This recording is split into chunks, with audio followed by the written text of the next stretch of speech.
Alors, l'orthonormalisation de Gram-Schmidt, geste mathématique extrêmement important,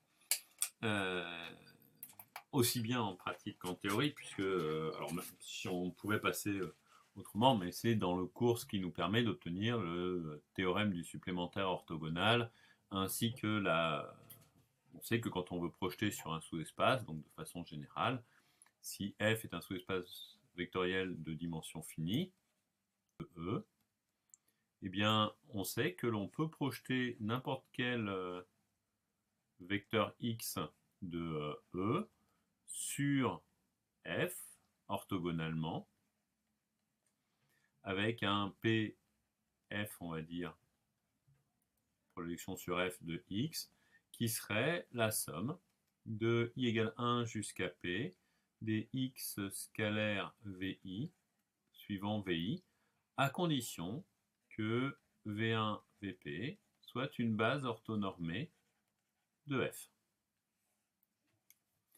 Alors, on a donc besoin d'obtenir des bases orthonormées. L'idée de l'orthonormalisation, comme son nom l'indique, c'est de partir d'une base et de la rendre normale.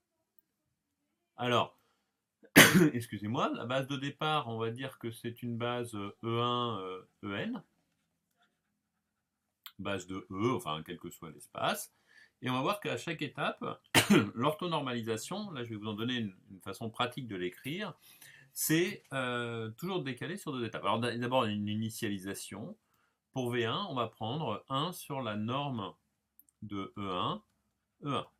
D'accord? Comme ça, V1, là on a tous les normes, c'est-à-dire que V1 est bien une famille orthonormée.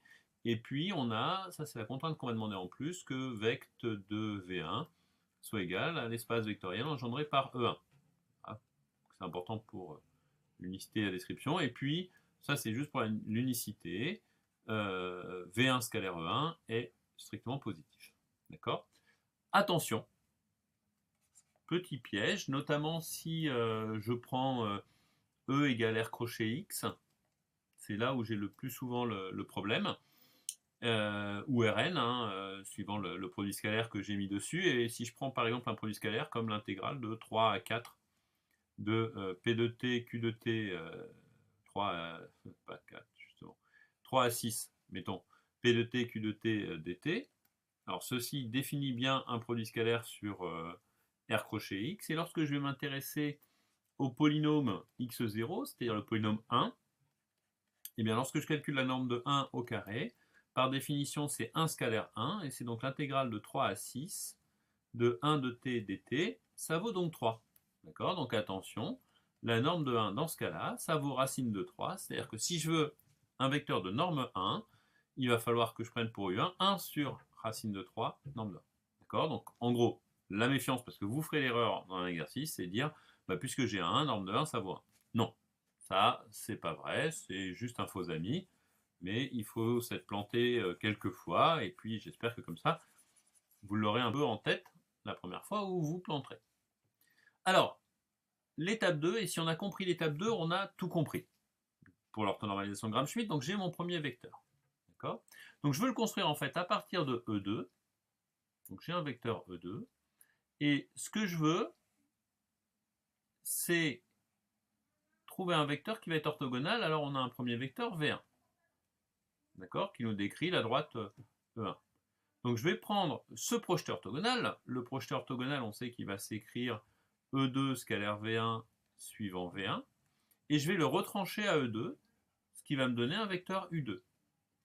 Donc U2, ce sera E2 moins V1 scalaire E2 suivant V1. Et ce vecteur U2, sur lequel j'ai en fait enlevé le projeteur orthogonal, maintenant qu'on a plus d'entraînement sur les projeteurs orthogonaux, je pense que vous devez le retrouver. Là, j'ai F, et là, j'ai F orthogonal. Donc mon vecteur U2 se retrouve sur l'orthogonal de F, donc sur l'orthogonal de ce qui précède. C'est-à-dire que je sais que U2 va être orthogonal à V1. Je vous laisse le vérifier en faisant le produit scalaire, c'est fait dans le cours, et vous allez vérifier que ça fonctionne.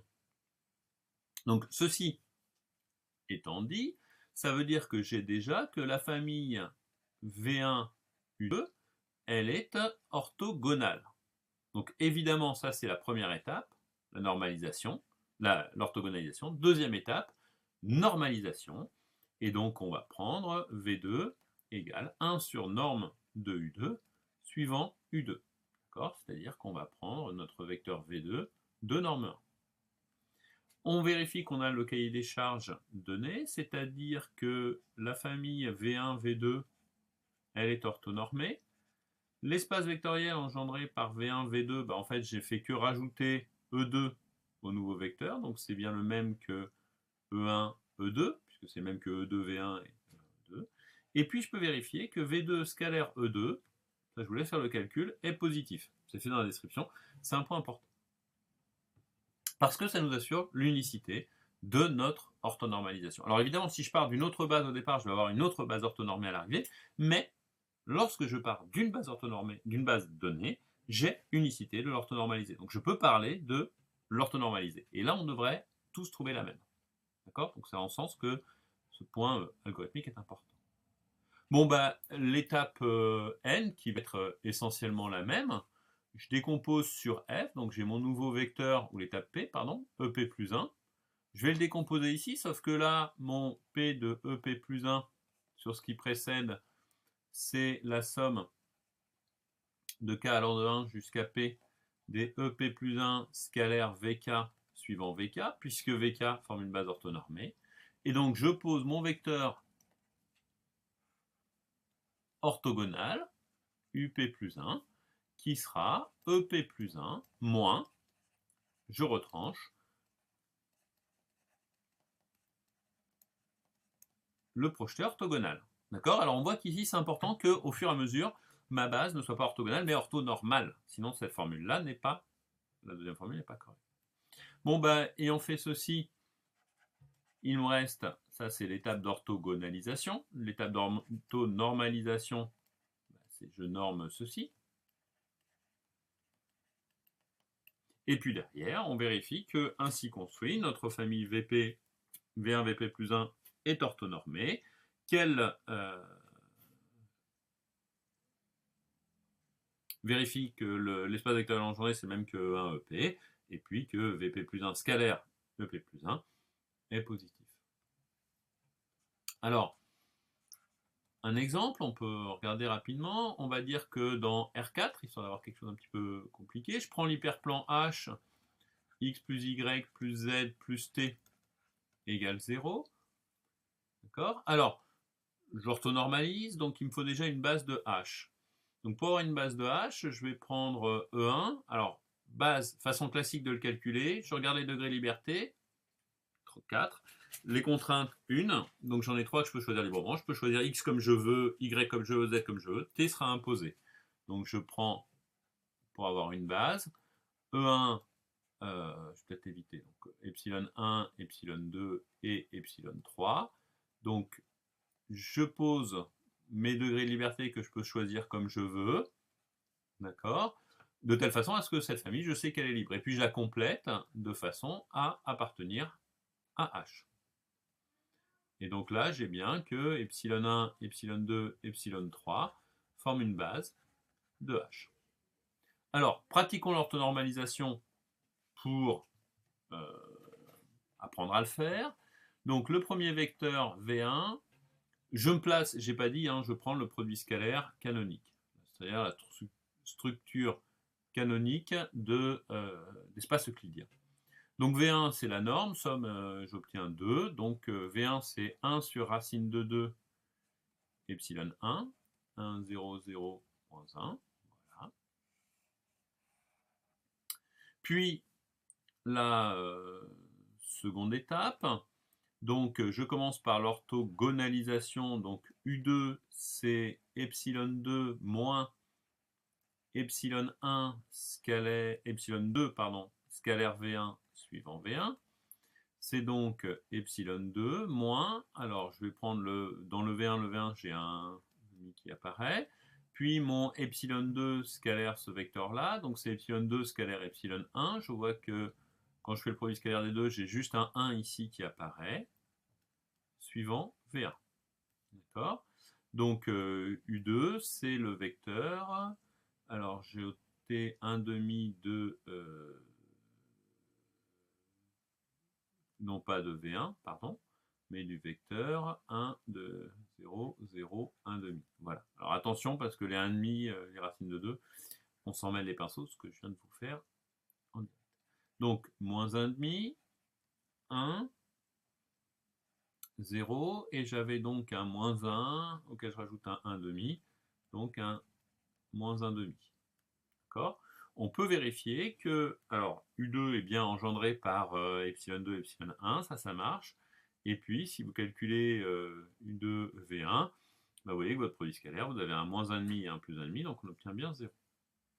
Jusque-là, ça va. Derrière, il va falloir le normaliser. Donc la norme de U2 au carré, c'est 1 quart plus 1 plus 1 quart, donc du 3 demi. Donc la norme vaut racine de 3 sur 2. Donc pour V2, il va falloir prendre du racine de 2 sur 3.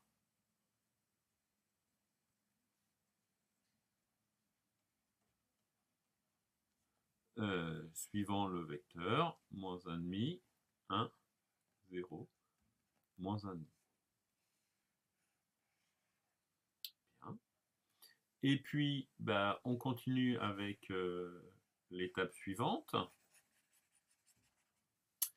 Donc on commence par l'orthogonalisation. Donc orthogonalisation qui passe par un vecteur U3 où on prend le vecteur epsilon 3, pardon, duquel on va retrancher epsilon 3 scalaire V1 moins epsilon 3 scalaire V2, pardon, suivant V1, suivant V2, bien sûr. Donc ça nous fait 0, 0, 1, moins 1, ça c'est epsilon 3, moins, alors le produit scalaire des deux, là j'ai un 1, donc j'ai le 1 sur racine de 2 qui va venir deux fois, donc un 1 demi de 1, 0, 0, moins 1, moins, alors c'est pareil, j'ai le 2 tiers qui vient, et quand je fais le produit scalaire, j'ai un 1 demi, je vais faire le calcul, un 1 tiers de moins 1 demi, 1, 0, moins 1 demi, donc ce qui nous donne, sauf erreur de ma part, moins 1 demi plus 1 sixième, donc moins 1 tiers, 0, 0 et moins 1 tiers, 1, okay. Et puis comme dernier vecteur,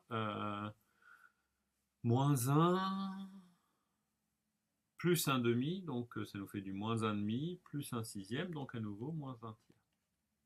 D'accord? Donc U3, l'orthogonalisé, c'est du moins 1 tiers, moins 1 tiers, 1, moins 1 tiers. Et je peux vérifier que ça vérifie un certain nombre de points du cahier des charges, hein, pourtant étant l'orthogonalisation. Donc si je calcule U3 scalaire V1, donc j'ai du 1 sur racine de 2 en facteur, c'est pas important. Donc moins 1 tiers plus 1 tiers. Donc ça vaut bien 0. Et puis U3 scalaire V2, je peux le faire rapidement. Donc j'ai racine de 2 sur racine de 3. Et j'obtiens du 1 sixième plus moins 1 tiers plus 0 plus 1 sixième. Donc j'obtiens bien 0 également. Donc ma famille est bien U1, U2, U3 orthogonale.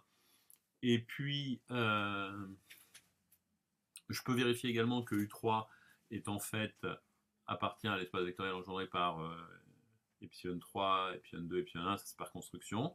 Et puis je peux calculer que U3 scalaire epsilon 3 est bien strictement positif, puisqu'en l'occurrence ici il vaut 1 plus 1 tiers. 4 tiers. Et donc il nous restera pour orthonormaliser de prendre la norme de ceci, en n'oubliant pas de le diviser. Alors la norme de U3 au carré, évidemment les calculs deviennent moment un peu pénible, donc c'est un neuvième plus un neuvième plus 1 plus un neuvième, donc 3 fois un neuvième, un tiers, donc on obtient du 4 tiers, et donc il faut diviser, d'où du racine de 3 sur 2, facteur 2, moins 1 tiers, moins 1 tiers, 1, moins 1 tiers. Évidemment on peut mettre moins 1 tiers aussi en facteur, enfin, etc. D'autres formes. Et donc voilà, on peut vérifier bien sûr à chaque fois aussi que la somme des 4 chiffres vaut bien 0 et qu'on appartient bien à H. D'accord? Donc vous pouvez constater qu'on a bien une base orthonormée de H. Une fois qu'on a cette base orthonormée de H, on peut calculer projeté et symétrie orthogonale dessus. Alors juste une remarque pour les exercices, et vous verrez que je les traite un peu différemment dans la plupart des exercices. Si on s'intéressait, si la question c'était de calculer les projetés orthogonales sur H1, sur H, ben, plutôt que de m'intéresser à H qui est de dimension 3, je vais m'intéresser à l'orthogonale de H qui est de dimension 1 et qui est simplement vect du vecteur normal 1, 1, 1.